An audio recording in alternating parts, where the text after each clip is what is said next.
Are y'all ready for another tutorial? This time I'm going to do the Charming Runner #1 from the Quilted Cow's Helpful Heifer series. That was a mouthful. Normally this pattern calls for a charm pack that you trim down to the size indicated on the pattern. However, I'm using a mini charm because, as you know, I love a mini charm and it will fit better on. Next, we just sew everything together with a 1/4 inch seam. When you're doing this, you want to put these seams together really well, and then you're going to want to pin them. Just because you're going to take it through the sewing machine and you don't want it to pull one way or the other.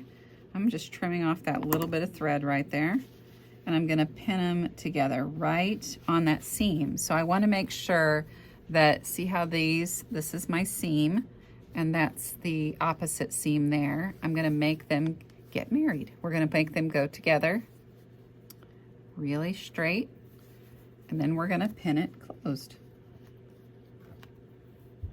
And I just pin across. You can pin it however you want. So to iron your seams open, you first want to open them up with your fingers, and you do what's called a finger press. You might hear someone say that in the quilting community. Then you grab your iron, you run it over the top. Now you can press it. I slide mine over the top just like that. And then when you do the rest of them, you just do kind of the same thing. You open them up, finger press it, slide your iron over the top. Make sure, the hard part for me is always not catching that other seam and making it go down. Then we do it again, one more time on this one. Oops, hot. Open them up, press it with your fingers, and I'm just actually gonna lay my iron on top of those so that I don't mess up the other seams.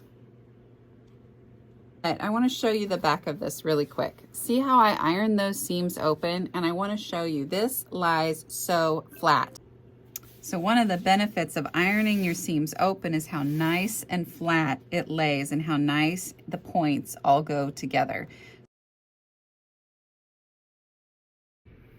This is so adorable. Let's do the backing. This is going to be fun. Okay, so the next step is you base this onto a piece of batting, and then we're going to quilt this onto the batting. Then we're going to put on the backing. I don't know really how this is going to work, but we're going to figure it out. So just to keep this easy, I'm just going to stitch along my seam lines, kind of like a stitch in the ditch. I didn't have different thread to change out to, but I'm just going to real carefully do it that way. Not bad for the first time doing that, but now I'm going to put the backing on. Okay, so there's my cute little runner. You can see all the little patches that I stitched onto this batting. This is my backing fabric. So if this was a pattern fabric, I was going to lay this pretty side to pretty side. Now this is a solid, so I'm just going to put it like this. I've pinned it to it. I'm going to stitch a 1/4 inch seam all the way around. I still have my walking foot on because this is going to be a little bulky. Then I'm going to trim off this excess red fabric. So let's do that real quick. Okay, so I'm going to sew to this little corner, and then I'm going to pivot. So I'm going to sew all the way down to this corner. Now I'm going to lift my foot, and I'm going to pivot so that I can just keep sewing. I'm going to do it again. Lift and pivot so that I can get that nice little angle. Okay, so one of the things you're going to have to do is leave a pull-through hole. So I'm actually going to leave it right here, but I'm going to backstitch because it pull-through hole gets a little bit of stress. And then I'm going to skip down a little bit and keep sewing. Okay, so I'm just going to show you how I trim this. I'm just using my cute little Quilted Cow ruler, lining it up, and I'm trimming off all that excess. I'm not gonna lie, this is the most trimming I've ever done on a runner, but I've got it all ready, and now I'm gonna pull it on through after I trim all these points. So I'm getting some of that bulk out so I get a nice point when I turn it through. Okay, y'all, moment of truth. I'm gonna pull this through. We're gonna see what we ended up with.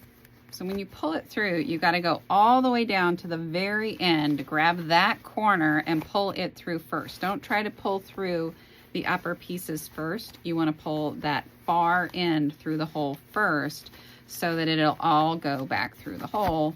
Then you've got to go in there and get all those points out. Oh my. Okay, so I'm going to be real with you.